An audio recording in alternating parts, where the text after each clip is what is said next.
오늘도 참 고단한 하루였지요. 길을 걷다 보면 어깨가 축 처진 채 집으로 향하는 여러분의 뒷모습을 보게 됩니다. 그 뒷모습만 봐도 저는 압니다. 아, 저분은 참 선하게 살아오신 분이구나. 남의 눈에 피눈물 나게 하지 않으려고 자기 가슴에 못을 박으며 살아온 분이구나 하고 말입니다. 제가 팔도를 유람하며 이 나라 구석구석을 돌아다녔지 않습니까? 수많은 사람을 만나고 그들이 차려준 밥상을 마주하면서 참 가슴 아픈 사실 하나를 깨달았습니다. 그게 뭐냐고요? 바로 이 세상은 참 불공평하게도 남을 속이지 못하고 정직하게 땀 흘려 일하는 사람들에게 유독 더 모질게 군다는 사실입니다. 최불암 씨, 나는 법 없이도 살 사람이라는 소리 들으며 평생을 착하게 살았는데 왜 나한테만 이런 시련이 닥치는 겁니까? 왜 나쁜 짓 하는 사람들은 떵떵거리고 사는데 나처럼 양심 지키는 사람은 늘 쪼들리고 무시당하며 살아야 하는 건가요? 이런 질문을 받을 때마다 제 가슴이 턱 막힙니다. 저도 사람이니 왜 화가 안 나겠습니까? 하늘이 정말 계시다면 이럴 수는 없는 법이지요. 하지만 여러분, 제가 80 넘는 세월을 살며 지켜본 바로는 선한 사람에게 닥치는 고난에는 우리가 미처 알지 못하는 아주 깊은 비밀이 숨어 있더군요. 우리 옛 어른들이 늘 하시던 말씀이 있습니다. 귀한 그릇일수록 뜨거운 불 속을 여러 번 드나들어야 한다고요.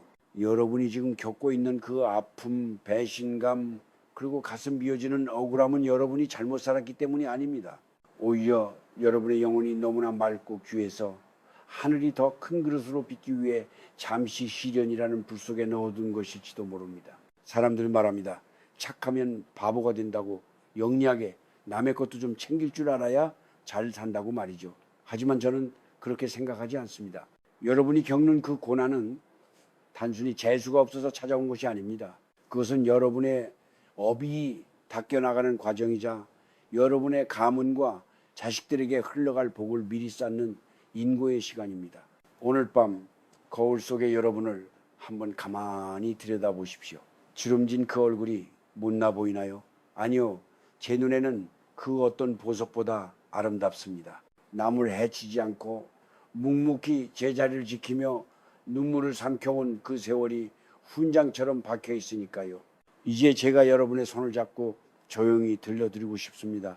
왜 선한 사람에게 풍파가 끊이지 않는지, 그 속에 담긴 대자연의 섭리와 업보의 비밀이 무엇인지 말입니다. 이건 교과서에 나오는 이야기가 아닙니다. 제가 수많은 인생의 막전막후를 지켜보며 깨달은 정말 뼈아픈 진실입니다. 잠시 숨을 고르시고 이 못난 노인의 이야기에 귀를 기울여 보시겠습니까? 여러분의 눈물이 헛되지 않음을, 그 억울함 뒤에 숨겨진 하늘의 뜻을 제가 오늘 다 풀어 헤쳐보려 합니다. 가슴속에 맺힌 응어리를 잠시 내려놓고 저와 함께 인생의 뒷마당을 거닐어 보시죠. 자, 이제 조금 더 깊은 속 이야기를 해봅시다. 우리가 흔히 말하는 업이라는 녀석에 대해서 말이에요. 여러분, 인과응보라는 말 참 많이 들어보셨지요? 콩 심은 데 콩 나고 팥 심은 데 팥 난다는 그 당연한 이치 말입니다. 그런데 왜 선하게 콩을 심었는데 자꾸만 가시덤불이 돋아나는 것처럼 느껴질까요? 여기에는 우리가 간과하고 있는 업의 시간차라는 비밀이 있습니다. 농사를 지어본 분들은 아실 겁니다. 어떤 씨앗은 신자마자 싹이 트지만 어떤 씨앗은 겨울 내내 땅속에서 얼어 터질 듯한 추위를 견뎌야만 이듬해 봄에 간신히 고개를 내밉니다. 선한 사람에게 닥치는 고난은 비유하자면 그 영혼의 씨앗이 아주 단단하고 귀한 것이라 싹을 틔우기까지 더 많은 공력과 시련이 필요한 과정인 셈입니다. 불교나 우리네 민간신앙에서는 이런 말을 합니다. 이번 생에 겪는 고난은 전생의 빚을 갚는 것이요, 이번 생에 닦는 선업은 내 생의 복으로 쌓인다고요. 하지만 저는 종교를 떠나서 이렇게 생각합니다. 우리가 겪는 시련은 하늘이 우리에게 준 청구서가 아니라 사실은 세탁기와 같은 것이라고 말입니다. 착한 사람들이 배신을 당하고 금전적으로 손해를 보고 남들에게 이용만 당하는 것 같아 보이죠? 참 원통한 일입니다. 하지만 영적인 관점에서 보면 그것은 여러분이 가진 낡고 부정적인 기운들을 털어버리는 정화의 과정입니다. 억울하게 당한 그 눈물 한 방울이 사실은 여러분의 영혼에 묻어있던 오래된 업의 먼지를 씻어내고 있는 겁니다. 그래서 예부터 어른들은 젊어서 고생은 사서도 한다거나 애깨랬다는 말을 입에 달고 사셨던 겁니다. 그분들은 본능적으로 아셨던 거지요. 지금의 고통이 미래의 큰 재앙을 막아주는 방패가 된다는 것을요. 또 하나, 선한 사람들은 기운이 맑습니다. 맑은 물에는 물고기도 잘 모이지만 그만큼 이물질도 눈에 잘 띄는 법이지요. 탁한 물에서는 오물이 섞여도 티가 안 나지만 맑은 물에 먹물 한 방울이 떨어지면 온통 시커멓게 보입니다. 악한 사람들은 이미 탁한 물 속에 살고 있기에 웬만한 잘못을 저질러도 그 고통을 크게 느끼지 못합니다. 하지만 여러분처럼 양심이 살아있는 분들은 아주 작은 시련도 크게 다가오고 남의 말 한마디에도 가슴이 베이는 법입니다. 이것은 여러분이 약해서가 아닙니다. 여러분의 영혼이 그만큼 예민하고 정교하게 깨어있다는 증거입니다. 하늘은 아무에게나 큰 숙제를 내주지 않습니다. 감당할 수 있는 사람, 그 고통을 통과해서 더 맑은 빛을 낼 수 있는 사람에게만 이 모진 시험지를 건네는 법입니다. 그러니 왜 나만 이렇게 힘든가 하고 신세를 한탄하기보다 내 영혼이 얼마나 귀하기에 이런 혹독한 담금질을 하시는가 하고 스스로를 대견하게 여겨보십시오. 여러분이 지금 흘리는 그 눈물은 땅으로 꺼지는 것이 아닙니다. 그것은 하늘의 창고에 차곡차곡 쌓여 머지않아 여러분의 삶을 촉촉이 적실복비로 변할 겁니다. 저 최불암이 보증합니다. 진심으로 정직하게 산 사람의 끝은 결코 비루하지 않습니다. 지금의 폭풍우는 여러분을 무너뜨리려는 것이 아니라 여러분의 뿌리를 더 깊게 내리게 하려는 하늘의 뜻임을 잊지 마십시오. 세 번째로 우리가 짚어봐야 할 것은 그 착한 마음씨가 때로는 왜 우리를 외롭게 만드는가에 대한 이야기입니다. 여러분, 참으로 서글픈 일이지요.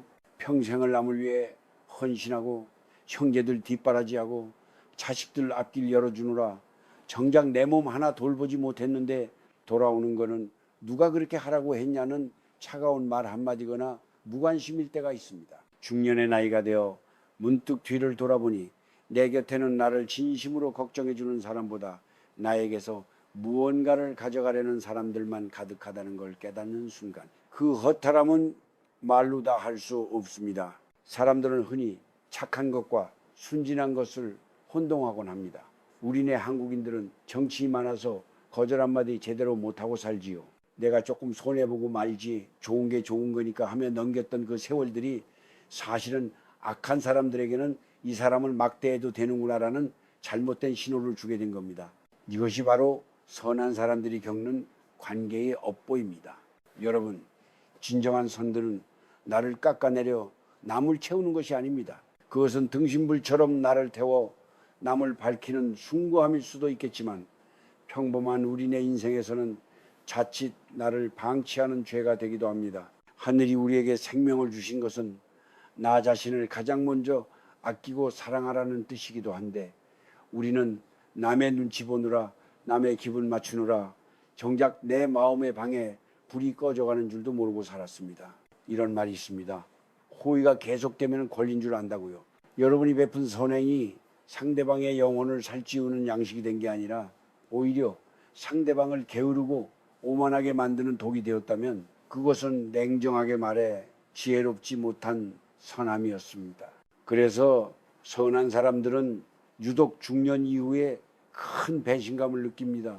내가 저 사람한테 어떻게 했는데 라는 보상 심리가 고개를 들기 때문이지요. 하지만 여러분, 이제는 그 원망의 보따리를 내려놓아야 합니다. 상대방이 무례한 것이지 여러분의 진심이 틀린 것은 아니니까요. 다만 이제부터는 그 선한 마음씨에 단단한 뼈대를 세워야 합니다. 향기로운 꽃일수록 가시를 품어 자신을 보호하듯 여러분의 따뜻한 마음도 함부로 짓밟히지 않게 울타리를 쳐야 합니다.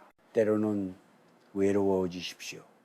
무례한 사람들과의 인연을 끊어내고 혼자 남겨지는 것을 두려워하지 마십시오. 선한 사람이 겪는 고독은 부끄러운 것이 아닙니다. 그것은 잡초 같은 인연들을 정리하고 진정한 내 삶의 주인으로 거듭나기 위한 성스러운 고립입니다. 여러분이 스스로를 귀하게 여기지 않는데 세상 누가 여러분을 귀하게 여기겠습니까? 지금 여러분이 느끼는 그 쓸쓸함과 배신감은 사실 이제는 남이 아닌 너 자신을 위해 살라는 하늘의 강한 권고입니다. 그동안 남을 위해 흘렸던 눈물을 이제는 상처 입은 내 마음을 닦아내는 데 쓰십시오. 여러분의 착한 마음은 죄가 없습니다. 다만 그 마음을 담을 그릇을 이제는 더 단단하고 견고하게 빚어야 할 때가 온 것뿐입니다. 저 채불함이 여러분께 꼭 당부하고 싶습니다. 더 이상 바보처럼 당하고만 살지 마십시오. 여러분은 충분히 사랑받을 자격이 있는 귀한 존재들입니다. 자, 이제는 우리가 이 모진 풍파를 어떻게 이겨내고 꼬여버린 운명의 실타래를 어떻게 풀어야 할지 그 구체적인 방법을 이야기해 봅시다. 여러분, 지혜 없는 자비는 맹목적이고 자비 없는 지혜는 잔인하다는 말이 있습니다. 그동안 여러분의 삶이 고달팠던 건 자비심이 부족해서가 아니라 그 선한 마음을 지킬 지혜의 칼날이 무디었기 때문일지도 모릅니다. 먼저 여러분의 기운을 갉아먹는 관계부터 과감히 정리하십시오. 50세, 60세가 넘어서도 나를 이용만 하려 들거나 만나고 나면 기운이 쏙 빠지는 사람들을 억지로 붙들고 있을 필요가 없습니다. 정 때문에 안면이 있어서라는 핑계는 이제 그만 접어두세요. 그런 악연을 끊어내지 못하는 것 또한 하나의 집착이며 그것이 여러분의 운을 막는 거대한 벽이 됩니다. 선한 사람은 거절하는 것을 죽기보다 힘들어하지만 사실 아니오라고 말하는 순간부터 여러분의 새로운 운기가 돌기 시작합니다. 그것은 상대에 대한 미움이 아니라 나를 지키는 최소한의 도리입니다. 둘째로, 내가 이만큼 해줬으니 너도 이만큼 해줘야 한다는 기대를 버려야 합니다. 사실 우리를 가장 괴롭히는 것은 남의 배신보다도 내 안의 보상심리입니다. 내가 준 것을 잊어버려야 비로소 보답받지 못한 서운함에서 해방될 수 있습니다. 여러분이 베푼 선행은 이미 하늘의 장부에 기록되었습니다. 그 사람이 갚지 않아도 하늘은 반드시 다른 길을 통해서 혹은 여러분의 자식이나 건강을 통해서 그 대가를 돌려줍니다. 내가 뿌린 씨앗은 반드시 열매 맺는다. 다만 내가 생각한 시기와 방법이 아닐 뿐이다 라고 믿어버리십시오. 이 믿음이 생기는 순간 여러분의 표정에서 그늘이 사라지고 얼굴에 복부의 기운이 서리기 시작합니다. 또한 누군가 여러분을 무시하거나 모욕할 때 똑같이 맞서 싸우지 마십시오. 진흙탕에서 개와 싸우면 이겨도 진흙투성이가 되는 법입니다. 그럴 땐 그저 허허 웃으며 마음속으로 이렇게 말하십시오. 저 사람의 업보가 참으로 두텁구나. 가련하기도 하지. 여러분이 반응하지 않으면 그 화살은 결국 쏜 사람에게 돌아갑니다. 이것이 바로 무대응의 미학이자 가장 높은 수준의 방어입니다. 여러분의 맑은 기운을 하찮은 싸움에 낭비하지 마십시오. 마지막으로 자기 자신을 대접하는 법을 배우십시오. 맛있는 것은 자식 입에만 넣어주고 좋은 옷은 남편이나 아내에게만 양보하던 그 습관을 이제는 버리십시오. 거창한 것이 아닙니다.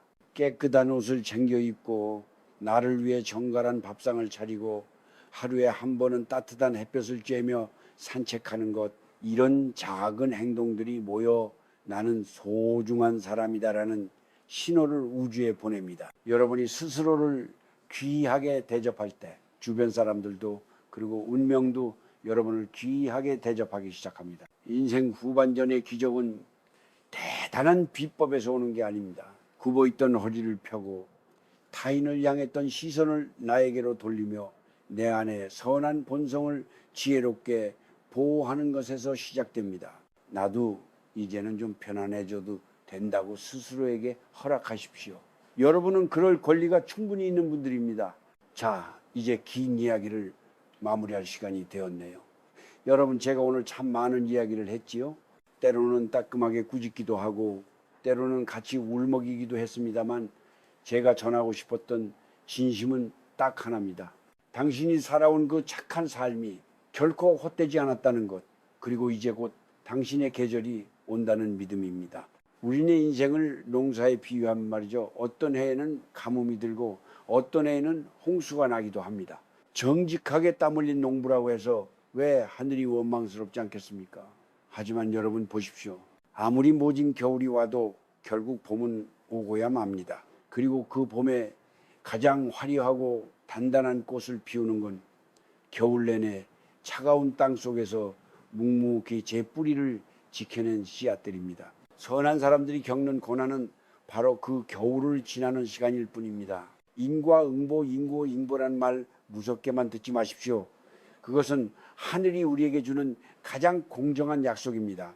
여러분이 남몰래 베푼 선행, 억울해도 꾹 참았던 눈물, 보답없는 사랑을 쏟았던 그 모든 순간은 우주 어딘가에 적덕지드이라는 이름으로 차곡차곡 쌓여 있습니다. 그것은 절대 없어지지 않습니다. 내가 받지 못하면 내 자식이 받고, 내가 이번 달에 받지 못하면 내년에 큰 행운으로 반드시 돌아옵니다. 하늘은 결코 공짜가 없거든요. 이제 50세, 60세가 넘으신 여러분께 부탁 하나 드립니다. 이제는 그만 고개를 드십시오. 내가 뭘 잘못해서 이렇게 사나 하는 자책은 오늘로 끝내십시오. 여러분은 잘못 산 것이 아니라 너무나 고귀하게 사느라 남들보다 조금 더 고단했던 것뿐입니다. 거울을 보며 여러분 자신에게 말해 주십시오. 고생했다. 참 잘 버텼다. 이제는 네가 행복해질 차례다라고 말입니다. 노년의 진정한 복은 통장의 숫자에서 오는 것이 아닙니다. 내 마음이 평온하고 남에게 원한 살 일 없고 밤잠 설치지 않고 편안히 눈 감을 수 있는 것, 그것이 가장 큰 천복템프입니다. 악한 이들이 당장 잘 나가는 것처럼 보여도 그들의 끝은 늘 불안과 외로움입니다. 하지만 여러분처럼 선한 이들의 끝은 맑은 가을날의 저녁 노을처럼 장엄하고 평화롭습니다. 제가 연기자로 평생을 살며 수많은 배역을 맡아봤지만 가장 연기하기 힘든 역할이 바로 평범하고 선한 사람이었습니다. 왜냐하면 그 삶은 화려하진 않지만 깊이가 있어야 하고 아픔을 알아도 웃을 줄 알아야 하기 때문이죠. 여러분은 이미 현실이라는 무대에서 그 어려운 역할을 멋지게 해내신 주인공들입니다. 이제 저 최불암이 여러분께 마지막 인사를 올립니다. 부디 더 이상 울지 마십시오. 여러분의 착한 심성은 하늘이 보증하는 가장 큰 재산입니다. 그 마음 변치 마시되 이제는 스스로를 좀 더 아끼며 사십시오. 따뜻한 밥 한 끼 거르지 마시고 가끔은 하늘도 올려다보며 크게 웃어보십시오. 허허허 하고 웃다 보면 막혔던 운도 트이고 맺혔던 가슴도 풀릴 겁니다. 여러분의 앞날에 늘 햇살 같은 평화만 가득하기를 두 손 모아 빕니다. 여러분 정말 고생 많으셨습니다. 그리고 참으로 장하십니다. 고맙습니다.